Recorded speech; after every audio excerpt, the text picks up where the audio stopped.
Satan's attempt to corrupt the Messianic line.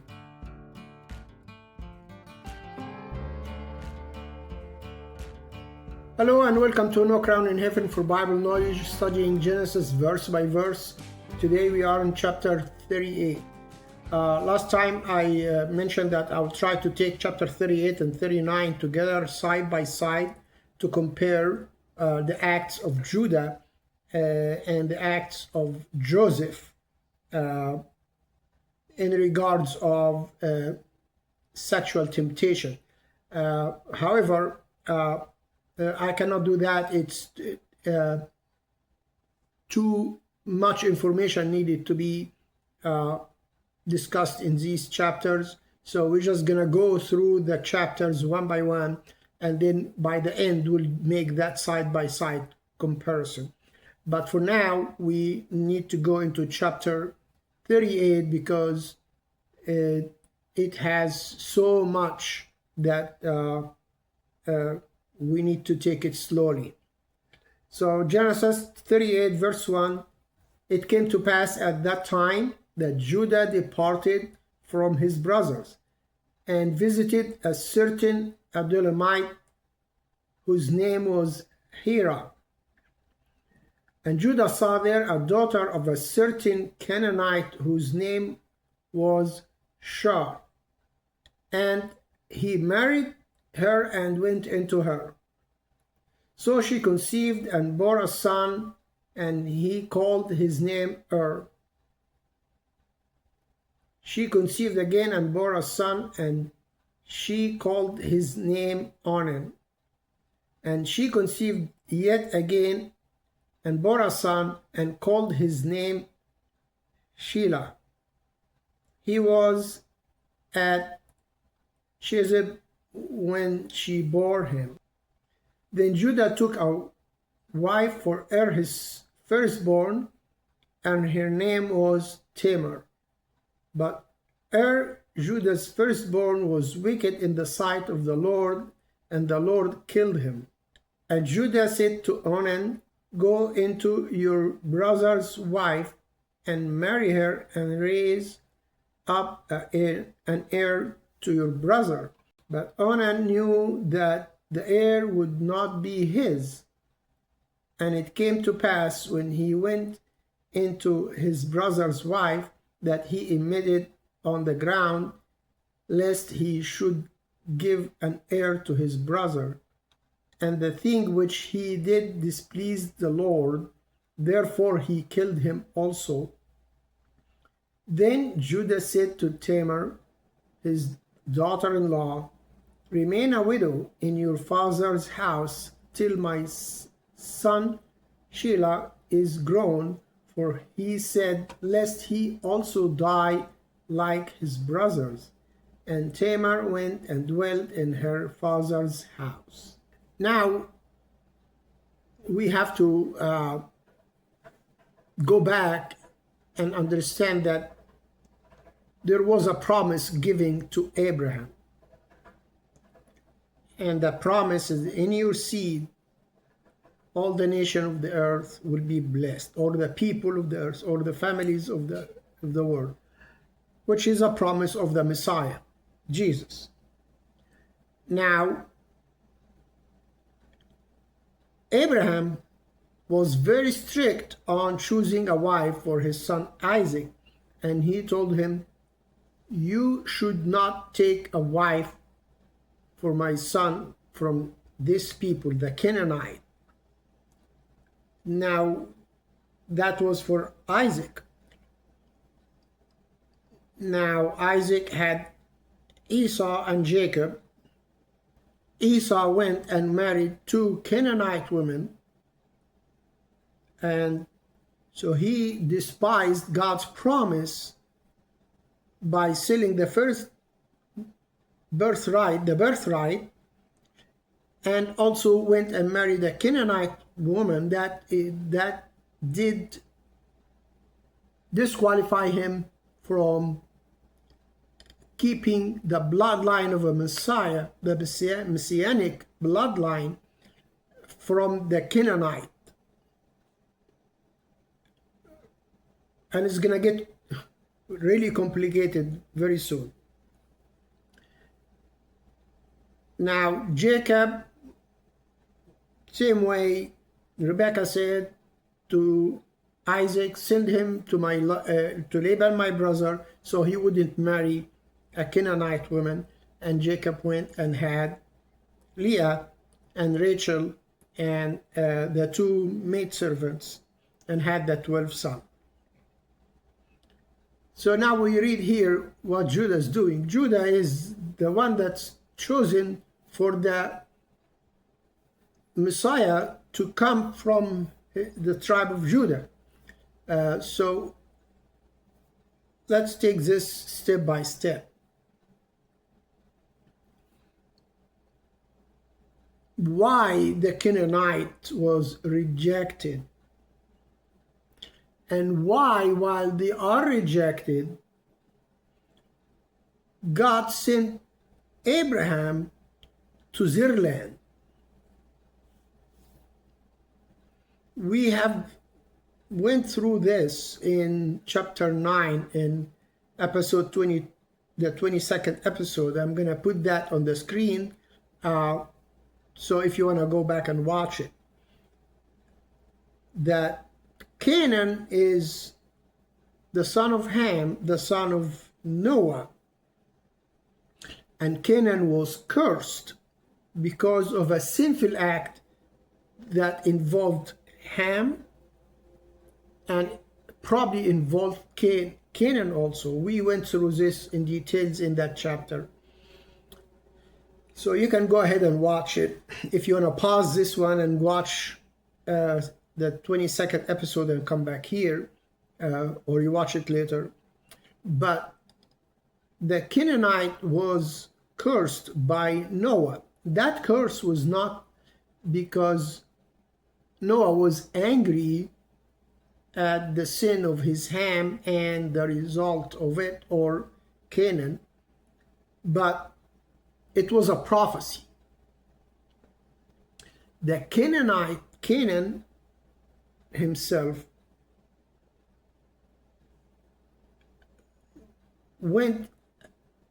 drifted away from the way of the Lord.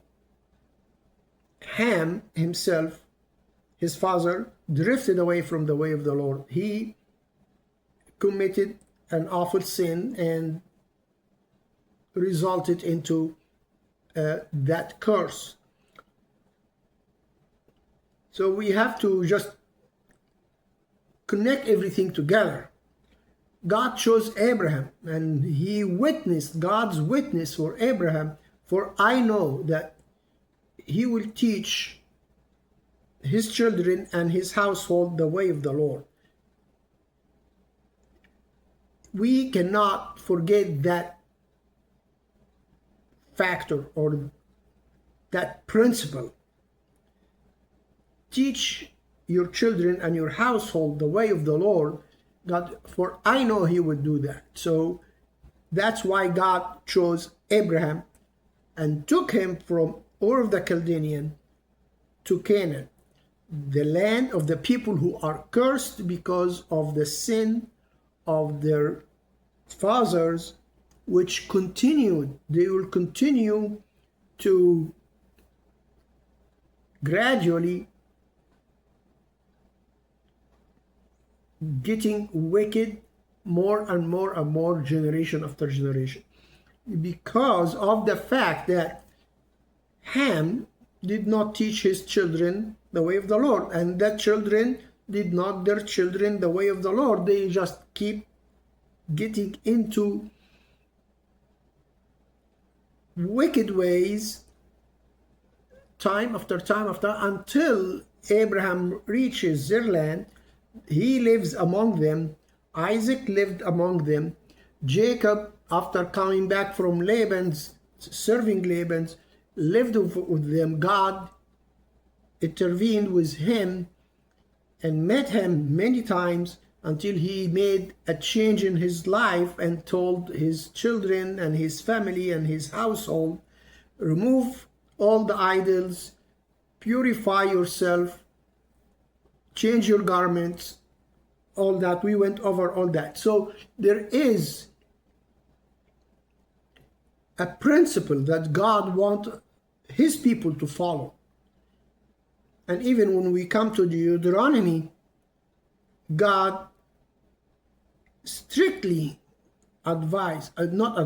command his people, teach these to your children, write them on your posts, put them on your forehead. Teach your children when you sit down, when you rise up, when you teach your children the way of the Lord.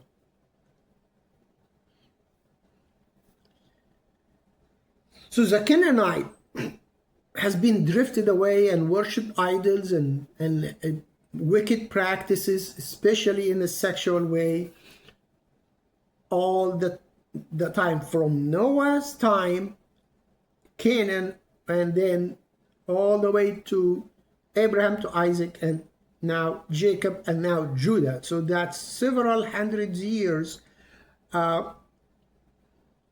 Probably that's between 600 to 700 years after Canaan.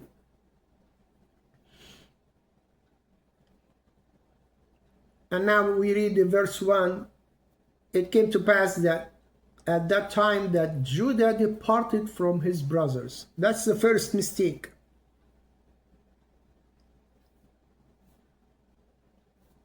And visited a certain Adullamite whose name was Hera, and then he would see the girl, he would marry her, and then he would have 3 children with her. So we see here and we notice few things. So the first son, Judah named the first son. So he conceived and bore a son. She conceived and bore a son, and he called his name And is a Hebrew name. But when we go to the second son, she conceived again and bore a son, and she called his name Onan, and that's a Canaanite name. And the third son, and she conceived yet again and bore a son, and called his name Shelah, and she is the one who called that name, and it's a Canaanite name. So we see that her influence in the beginning, in the first son, Judah named him. But second and third, she named these people. And her influence was on all her 3 children. So now, before we continue in the story, obviously by that time, Satan is aware of God's plan of salvation. Maybe not a complete understanding of it, but he's making connections. He's understanding that there is a Messiah that will come, and it has to come from this line, and that Messiah, the Messianic line, is what is promised. So I have to corrupt that line. I have to make tweaking into it just by Judah departing from his brothers. That's the first step of corruption.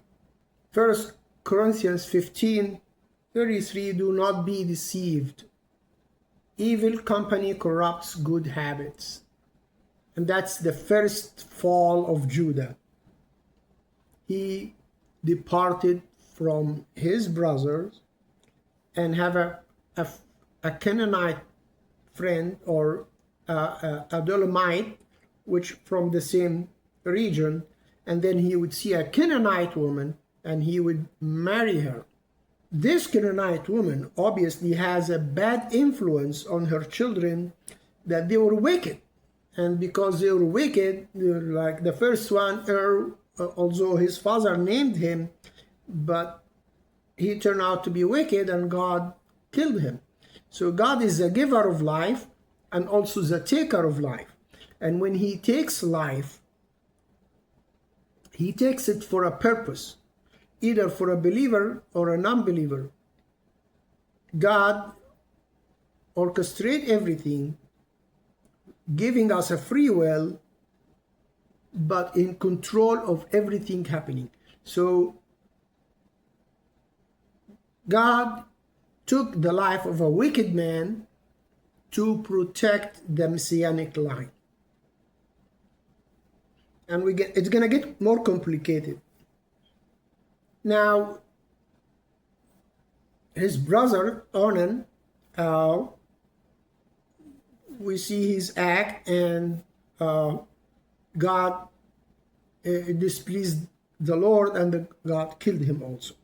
So this is a side topic. People take that verse or that act omit on the ground as a reason to say that masturbation is a sin. God killed him for that reason, but that's not the case here. God killed him because of his action, his refusal to raise an heir for his brother, older brother who already passed. Now, that other topic is not our concern at this time, but I just wanted to clarify that's not what God killed him. God killed him because he refused to raise an heir for his brother, and that displeased the Lord. That was the common practice in this culture at this time, even between the Israelites, the children of Israel.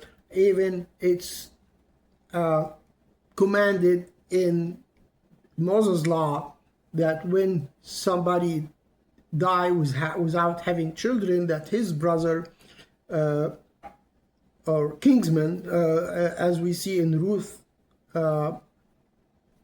story, should take her to raise an heir for, so that person heir will not be dissolved. This is God's way,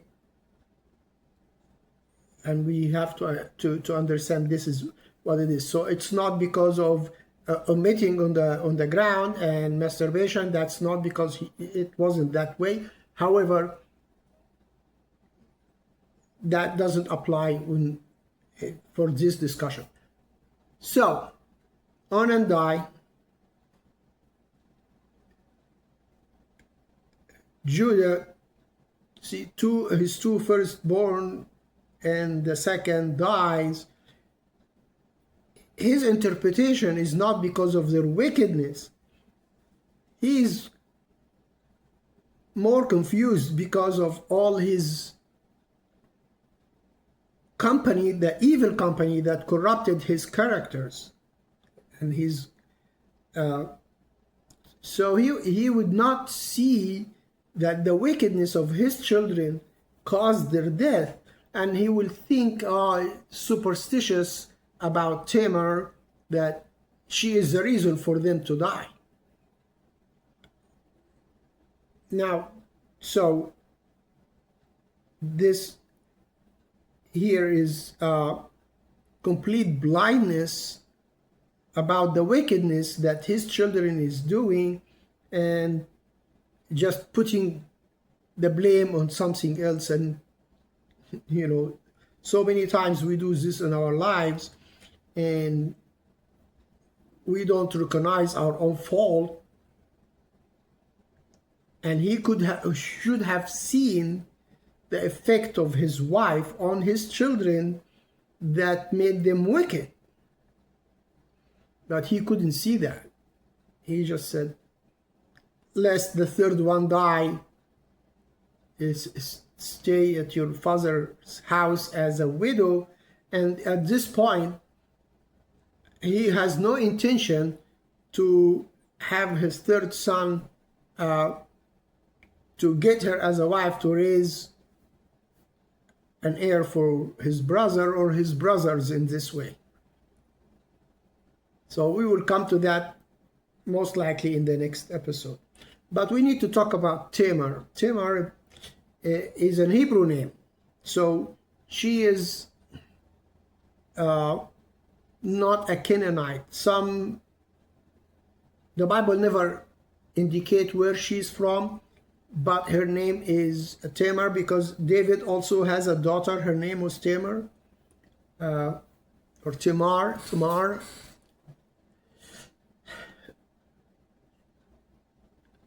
And God's intention and sovereignty to keep the Messianic line without being corrupted. So Satan tried to corrupt it, but failed because God's sovereignty override that. Now somebody will argue Rahab was a Canaanite woman, and she is in the Messianic line. So we go to Matthew 1. So we're going to read a couple of verses in the genealogy of Jesus. Verse 3, Judah begot Perez and Zerah by Tamar. So we're going to come to the rest of the story, and you probably know it, that she knew he's going to a trip to shear his flock. She stood on the side of the road, put a veil, pretended to be a prostitute, and ended up he ended up asking her for a one-night stand, and it resulted into these two children who were twins, and that's kept the Messianic line clean by Tamar instead of his wife that she died by that time. We're going to come to that in the next chapter, in the next episode, but that's how God kept that Messianic line.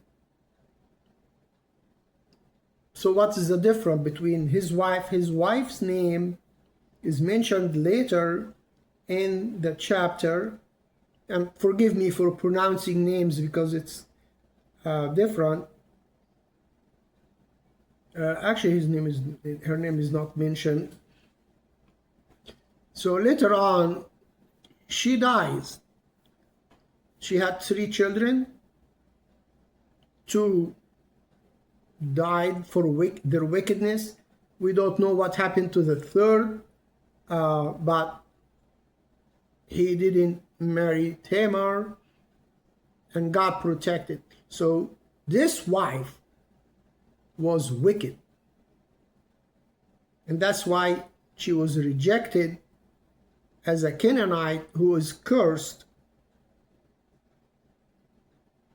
through Noah as a prophecy because of their wickedness.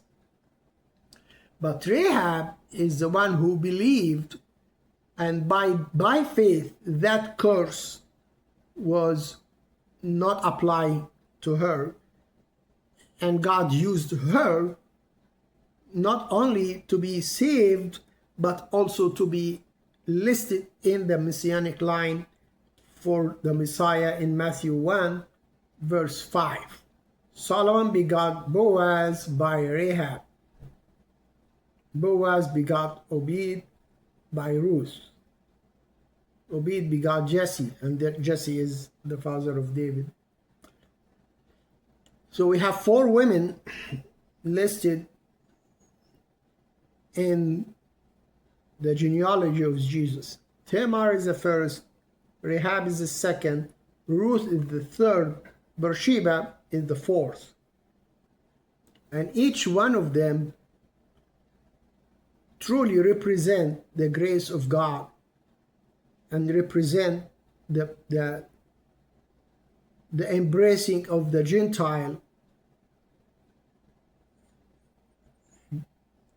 in the salvation plan. Verse 12. Now, in the process of time, the daughter of Shah, Judah's wife, died, and Judah was comforted and went up to his sheep shearers at Timnah, he and his friend Hira the Adullamite. And it was told Tamar, saying, Look, your father-in-law is going up to Timnah to shear his sheep. So she took off her widow's garment, covered herself with a veil, and wrapped herself, and sat in an open place which was on the way to Timnah, for she saw that Shelah was grown, and she was not giving to him as a wife. When Judah saw her, he thought she was a harlot, because she had covered her face. Then he turned to her by the way and said, Please let me come into you, for he did not know that she was his daughter-in-law.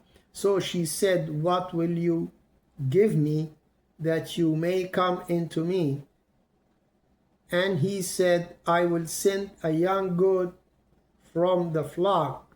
So she said, Will you give me a pledge till you send it? Then he said, What pledge shall I give you? So she said, Your signet and cord and your staff that is in your hand. Then he gave them to her and went into her, and she conceived by him. So she arose and went her away and laid aside her veil and put on the garment of her widowhood. Now the story will continue. He will go back. He will send his friend with the goat. She's not there. He's gonna ask, and where is the prostitute that was here? They tell him there was never a prostitute here. And he will go back and tell him, I couldn't find it, and so forget it. So now, Tamar knew who Judah was. She put herself in this situation, acting as a prostitute, knowing that he's going to come to her. So she figured him out with his falling nature. If he was a godly man, acting as a godly man, if he was acting like Abraham or Isaac, she had never thought of doing this, because she knew he would not come to her.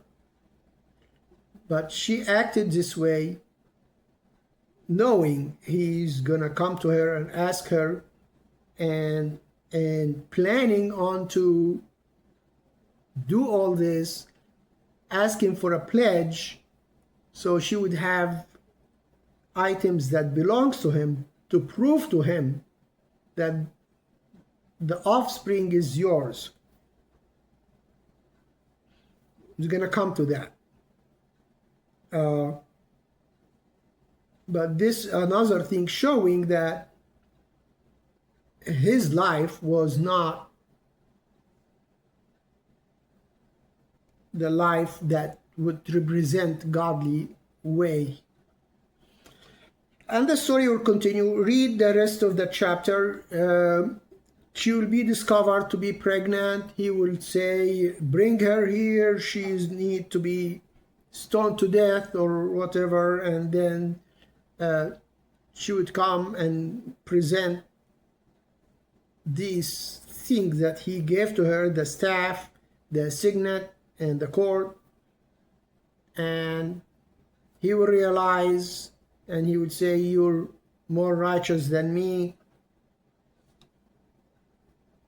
And we'll pick up in verse 26. So Judah acknowledged them and said, "She has been more righteous than I, because I did not give her to Shelah my son, and he never knew her again."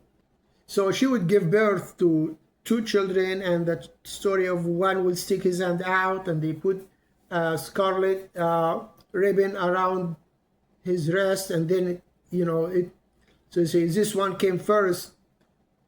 So she would have birth of two twins, Perez and Zerah.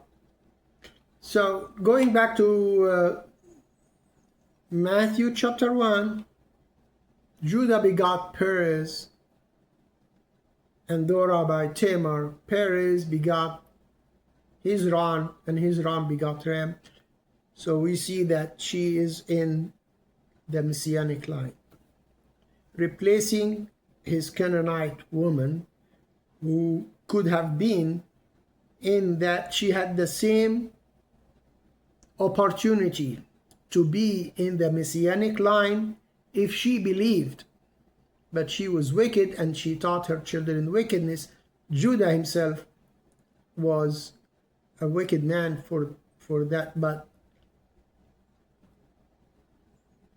God will bring him to salvation later on,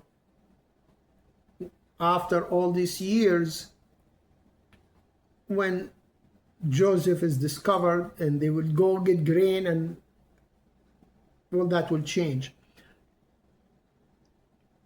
But we have to go back and reconcile the sovereignty of God, the foreknowledge of God, and the free will of man. We talked about this in different episodes. God's controlling everything here, as you see, taking lives, changing circumstances, even using wrong action of people to accomplish his purpose, which is Tamar acting as a prostitute. Although it was a sinful act, but God's sovereignty is orchestrating things to accomplish his purpose of keeping the bloodline for the Messianic line clean from wickedness, clean from cursed, wicked people, the Canaanites. Although they have the opportunity, she has the same opportunity, the wife of Judah, she has the same opportunity to believe as Rahab. Actually, she has a much better opportunity to believe than Rahab, because she lived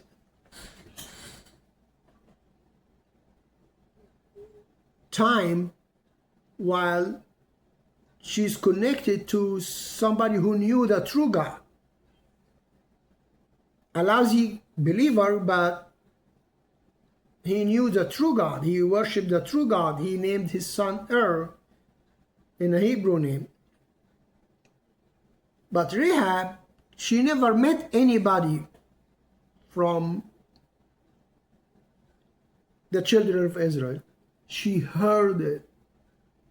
She heard what God did for them, departing the sea and leading them through the wilderness, conquering nation after nation on the way to the promised land. She heard it and she believed and accepted the two spies. So God's sovereignty orchestrating that these two spies to go to her inn, because she was a harlot, but her house was like a motel. So because they lodged there, so God's sovereignty led the two spies to her house to bring her salvation. God's sovereignty killed the wicked to keep the Messianic line clean. to bring Rahab into it, to bring Tamar into it, and to remove the wickedness.